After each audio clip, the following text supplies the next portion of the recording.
folks, welcome back. We're here at the PDAC Mining Snap segment here at PDAC 2018 in Toronto. And I'm so happy to have with me Mr. Adrian Day of AdrianDayAssetManagement.com. Thank you so much for coming on the segment today. Well, thank you for having me. And you're very welcome. And you know, his website is AdrianDayAssetManagement.com. He has a lot of great information that's very valuable that you can browse on his website. I strongly suggest you sign up to their quarterly newsletter, and you can get a lot of great information on the sector and resource picks. But obviously, you know, definitely contact Adrian Day, and you can be one of his clients and find out more about his firm as well. So, Adrian, thank you.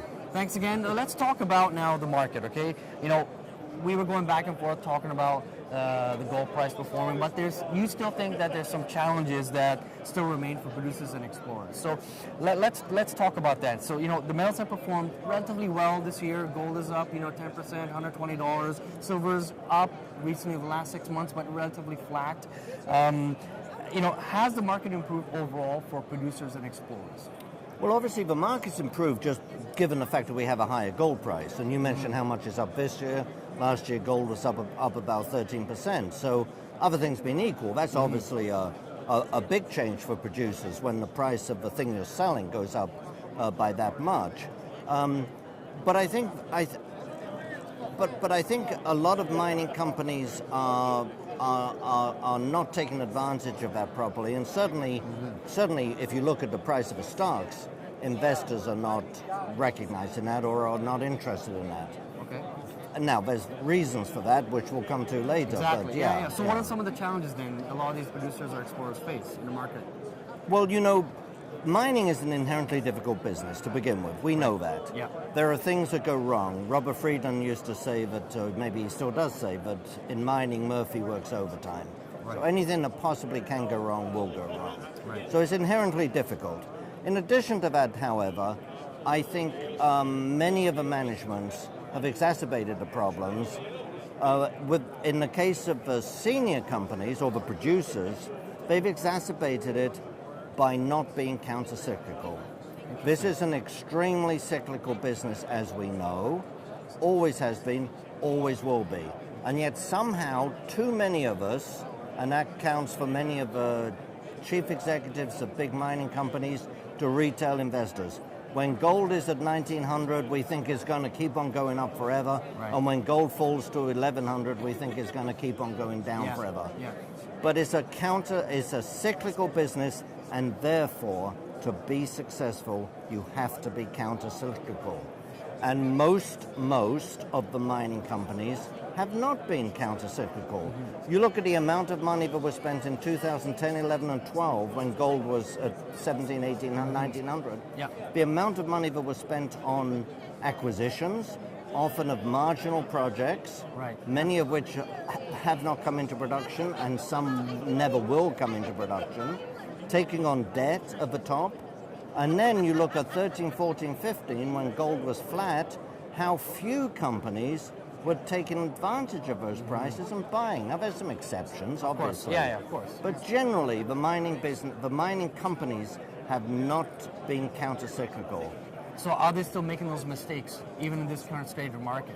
Well, I think so. Now, of course, if you took on a lot of debt and bought a lot of properties at the top, you don't have the firepower now to take advantage of the low prices, whatever your wish is. But the truth is, as I just said, you look at the amount of acquisitions that have been done in the last 3 years, we're looking at 50% that was done in 2011-12 at the top. Right. So yes, they're still making the same mistakes. Interesting. Okay, so let's talk about something a little bit different in terms of money coming to the sector. You know, you've seen that a lot of money has come out of the sector from investing directly into the equities, but now into ETFs over the last few years, and now with cryptocurrencies coming out now.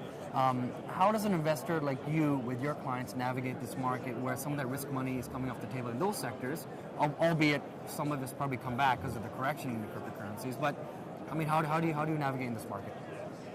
Well, you know, I tell people, I mean, I think there's a couple of things. First of all, you should only put a certain amount of your money into this sector.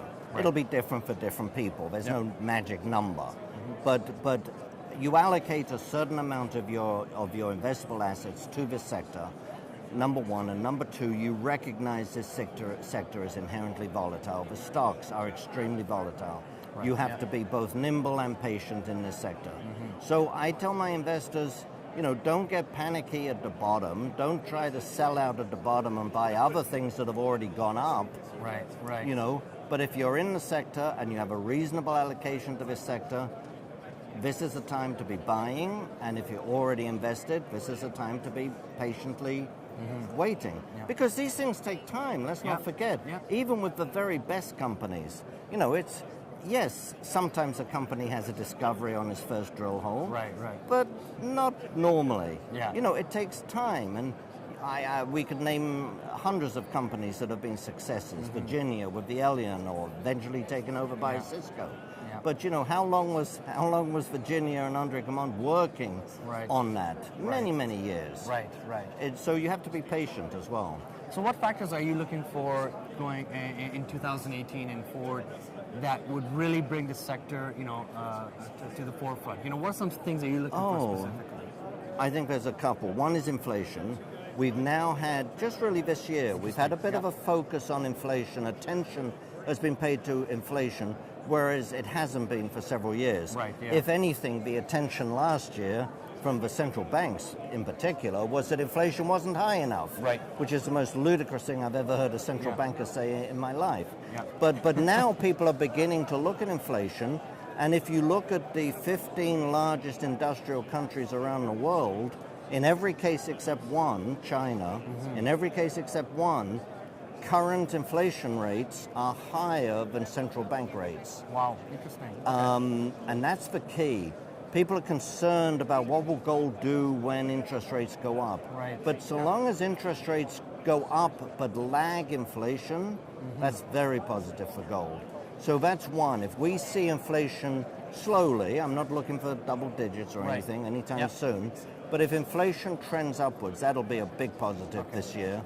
I think the other thing is, frankly, I don't wish anyone harm in the market, but if the cryptocurrencies fall again, if there's, we've already seen some problems with some of the cobalt companies, but if we see some of these, what we might think of as faddish investments, if they have a tumble, people might come back to the tried and tested. Right, absolutely. Oh, interesting. Okay, so then going forward, let's take a step back and talk about the producers and explorers. I want to ask you personally, what grade would you give the producers and or explorers for their performance over the last year and going forward? What do you think?